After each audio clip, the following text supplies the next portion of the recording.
उठ लक्ष्मण. अरे बघ, कोंबडी घोडा सगळे उठलेत आणि तू अजूनही घोरत पडलायस. अरे उठ पटकन, उठ उठ.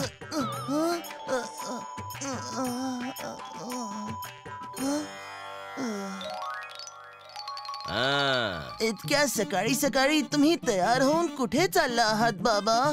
मी नाही, आपण. शहरात खूप मोठी जत्रा लागलीये. बघायची असेल तर पटकन तयार हो. काय? शहर? ये, आपण सुद्धा शहरात चाललो आहोत. ये. अरे जरा शांत हो, माझा तो जाईल. अरे काय करतोयस काय तू? अरे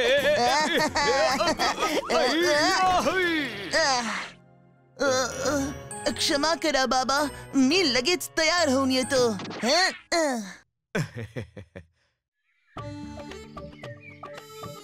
हा पवन तर माझा अभिमान आहे, अभिमान. हो, अभिमान तर मला पण आहे. चला निघूया.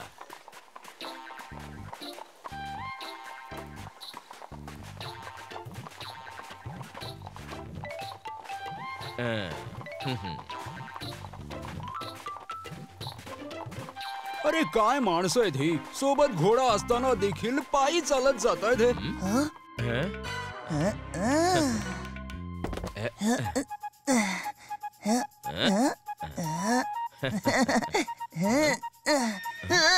अरे हे काय झालं? बाबा थांबवा त्या घोड्याला. बाबा लक्ष्मण.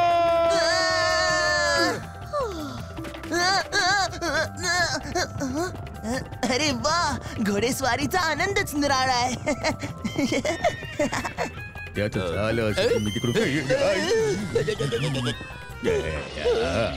अरे लगाम खेच, लगाम खेच.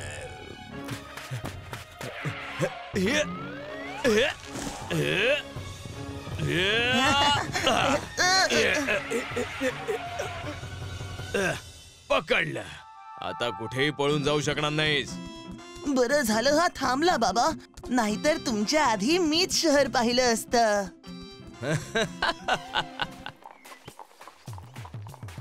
काय जमाना आलाय बघा. वडील पायी चाललेत आणि मुलगा घोड्यावर स्वार झालेला आहे. काय बोलणार, आजकालची मुलं सुद्धा ना. बरोबर बोललास. अरे लोकांच्या बोलण्याने काय होतंय? तू घोड्यावरून उतरायला नको होतस. असू द्या बाबा.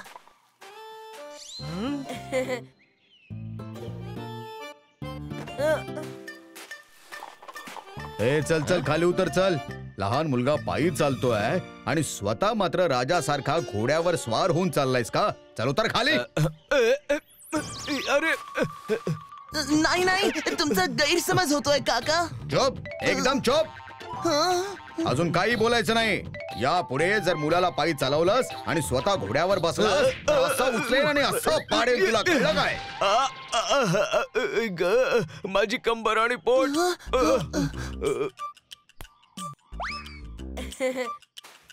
खूपच विचित्र माणसं आहेत ही. राजेश्वर आणि लक्ष्मण यांना काहीच कळत नव्हतं, म्हणून मुलगा सांगू लागला वडिलांना आणि वडील सांगू लागले मुलाला. तू बस. नाही बाबा, तुम्ही बसा. मी म्हणालो ना की तू बस म्हणून. नाही तुम्ही बसा. नाही तुम्ही तुम्ही तुम्ही आपण दोघेही बसूया आता. हो, हा उपाय योग्य आहे.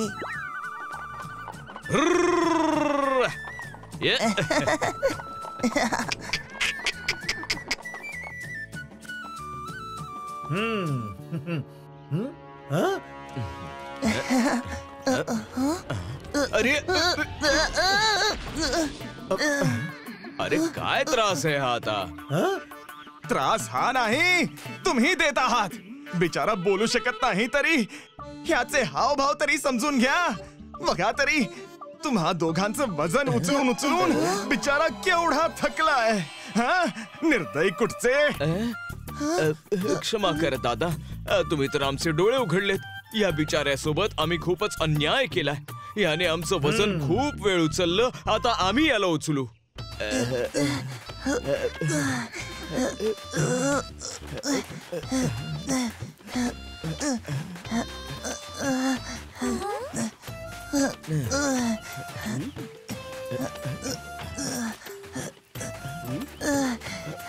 घोड्याच्या पाठीवर माणसं तर खूप वेळा पाहिली, मात्र माणसांच्या खांद्यावर घोडा हे तर मी पहिल्यांदाच पाहतोय.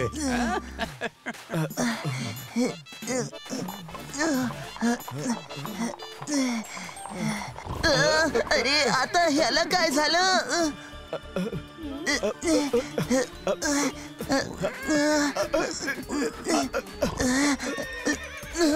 अरे अरे अरे अरे पवन, काय झालं तुला आता?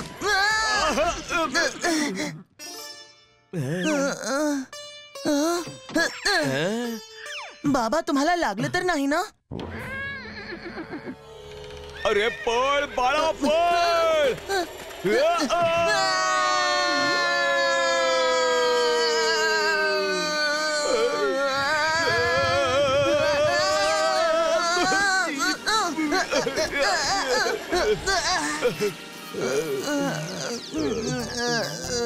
अरे माझा पवन, माझा पवन कुठं बरं निघून गेला?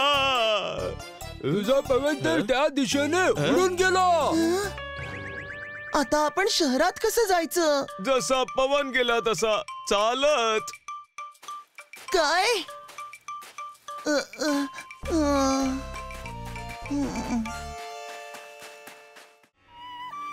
गावातील सगळ्यात गोड केळी आणि रसाळ आंबे मोहनच्या झाडाचे असायचे.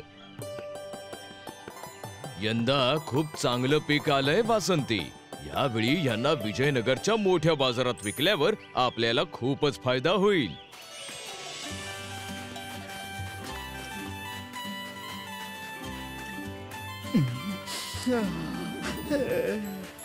काय मस्त सुगंध आहे.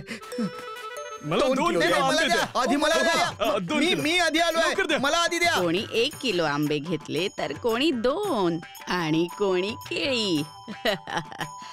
हो, अरे च्या, तेवढ्यातच असा सुगंध आला की मोहन देखील स्वतःला थांबवू शकला नाही.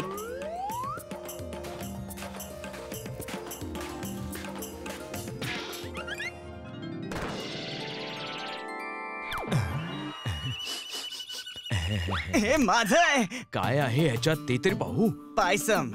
खाण्याचा पदार्थ आहे. थोडस मला देशील का? तुला देत बसलो तर मी काय खाणार? 6 केळी आणि आंब्यांच्या बदल्यात मोहनने त्या माणसाकडून पायसम घेतलं.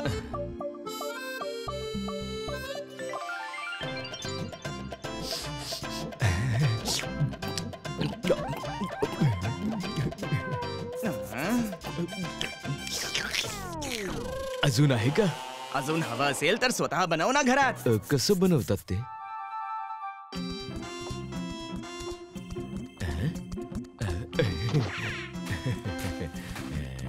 तर भरपूर आंबे आणि केळीच्या बदल्यात त्या माणसाने मोहनला पायसम बनवण्याची रेसिपी सांगितली.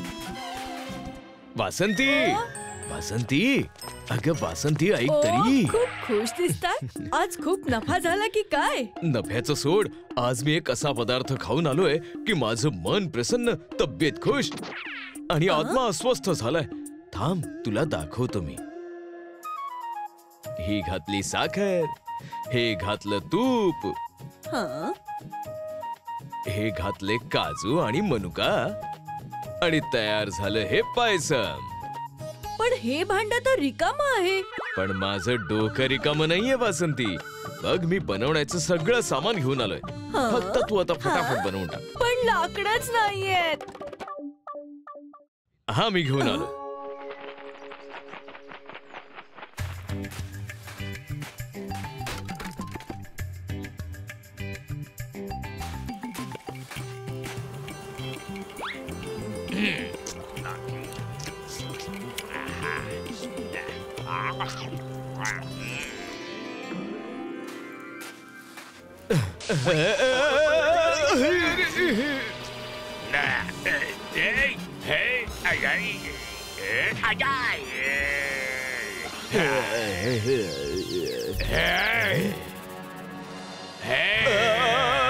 बापरे, वाचवा, अस्वल, अस्वल, वाचवा.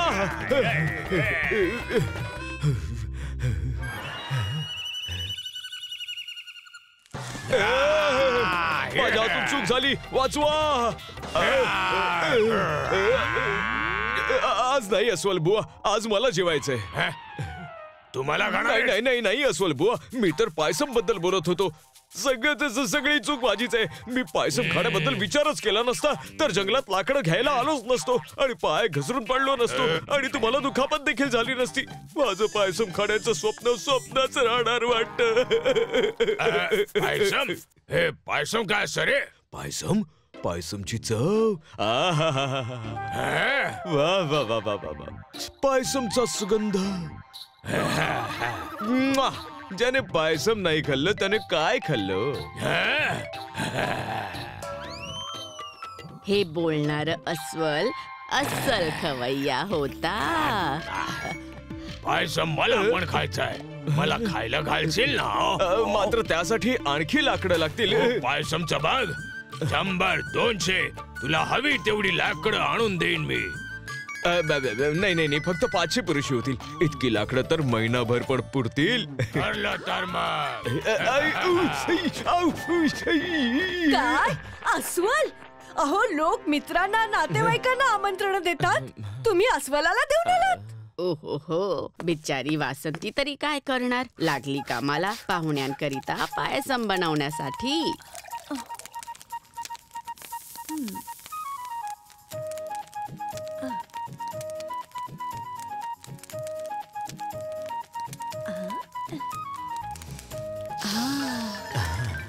वा.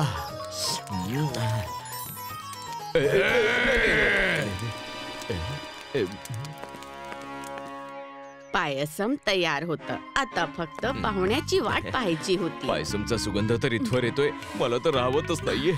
आपण थोडस चाखून बघूया का? हो हो, थोडस चाखून बघूया.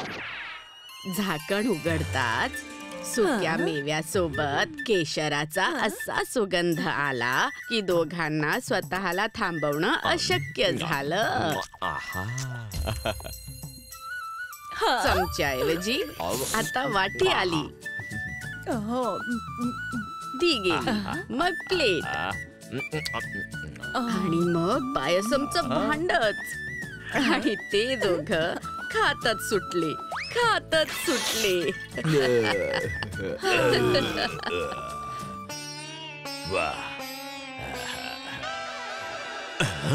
अगं, आपण तर सगळं पायसम संपवलंय. आता काय करायचं आपण? अस्वलाला काय माहिती पायसमची चव. असा विचार करून त्यांनी दुधात पाणी मिसळून उरलेले मूठभर तांदूळ घातले. आता तो जो पदार्थ होता तो तयार झाला होता.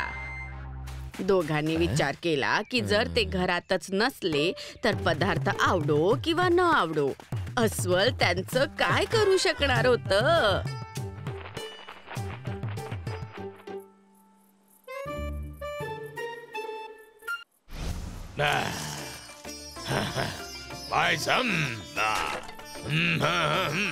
पायसमच्या लालसेने बिचारं अस्वल उपाशीच आलं होतं.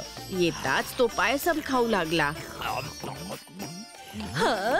मात्र पाण्यासारखं एकदम पातळ आणि मूठभर तांदूळ असलेलं बिना सुक्या मेवेचं पायसम त्याला आवडणार तरी कसं.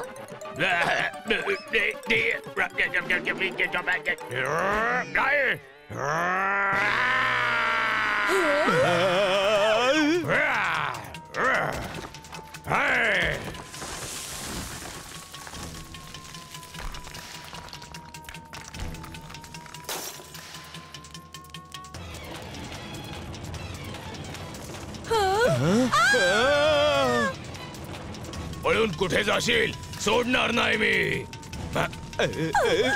पायसमच्या नावाखाली इतकं कौतुक करून हे काय खायला घातलंस मला? एकदा माझ्या तावडीत सापडलास तर सोडणार नाही मी. आपलं घर. विजयनगरचा मुख्य रस्ता जो एका तळ्याला लागून होता. इथे येणारा जाणारा प्रत्येक जण आराम करण्यासाठी थांबायचाच. हा माझा दगड पाण्यावर जास्त गटांगळ्या खाईल आणि सगळ्यात लांब सुद्धा जाईल. लांब तर जाईल पण माझ्यापेक्षा थोडं कमी.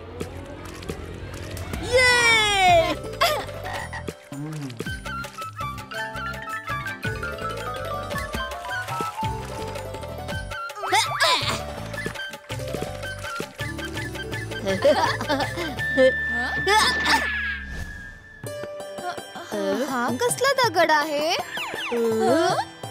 याच्यावर काहीतरी लिहिलंय.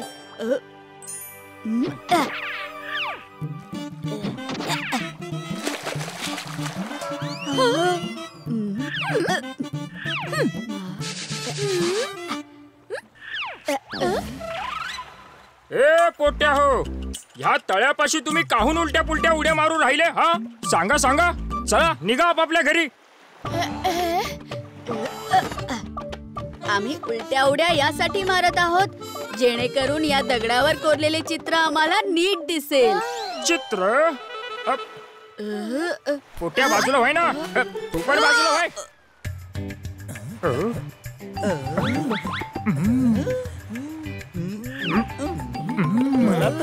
मला तर हे गाढवाचं चित्र वाटतंय. काठी आणि तुटलेला माठ. मात्र याचा अर्थ काय असू शकतो?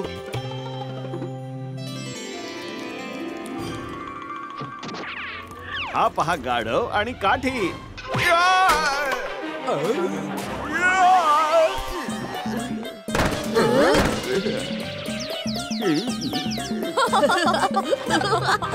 मला जरा नीट विचार केला पाहिजे.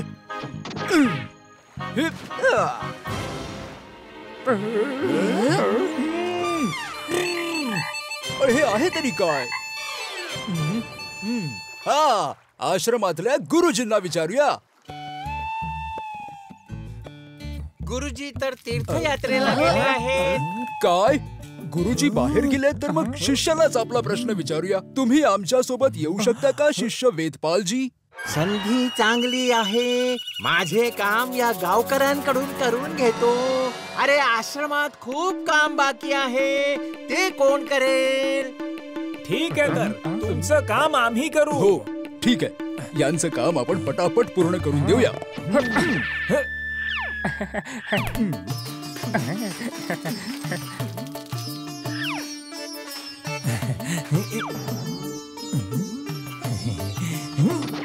गुरुजींच्या अनुपस्थितीत गावकरी त्या चित्राचं रहस्य जाणून घेण्यासाठी त्यांच्या शिष्याला वेदपालला घेऊन आले. शिष्य वेदपाल, जो स्वतःला खूप मोठा विद्वान समजायचा, तो गावातल्या भोळ्या माणसांना त्या दगडावर बनलेल्या चित्राचं रहस्य बारकाईने समजावून सांगू लागला. हे तर खूपच कठीण आहे, किंतु माझ्यासाठी नाही. ही काठी पाहताय ना, ही साधारण काठी नाहीये, ही जादूची काठी आहे. आणि हा जो माणूस आहे, माणूस कुठे आहे? ज्याच्या हातात काठी आहे. मात्र भाऊ, बघून तरी असं वाटत नाही की कोणीतरी काठीला धरून ठेवलंय. अच्छा, जर तुम्हाला इतकी समज आहे तर स्वतःच समजून घ्या. मी तर चाललो.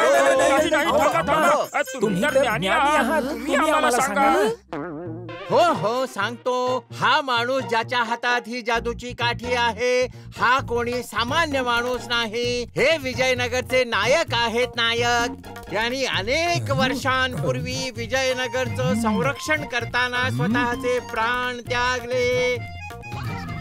मला असे दिसतंय की इथून जाणाऱ्या प्रत्येक माणसाने थांबून यांची साधना जर नाही केली तर त्याच फुटलेल्या माठाप्रमाणे त्या व्यक्तीचं नुकसान होऊन तो गाढव बनेल.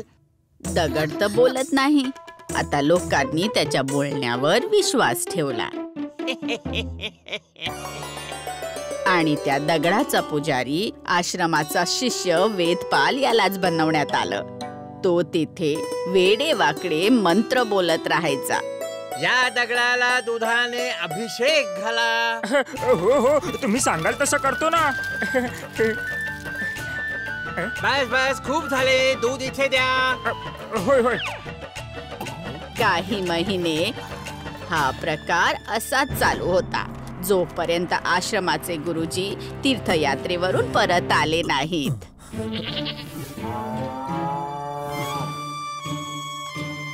अरे रे रे रे,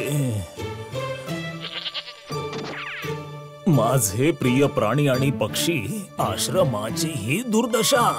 शिष्य वेदपाल, वेदपाल, हे सगळे मला त्या दिशेला का खुणवतायत आणि तिथे एवढी गर्दी कसली आहे?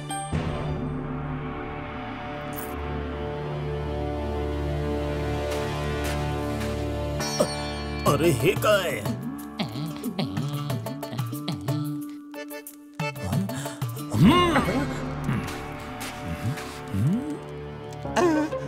गुरुजी,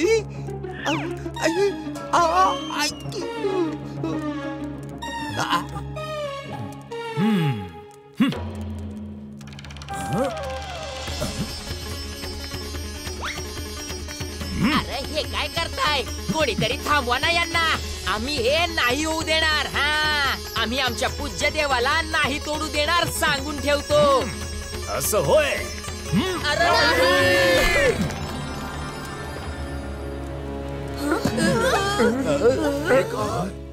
आता हे काय आहे? खजिना?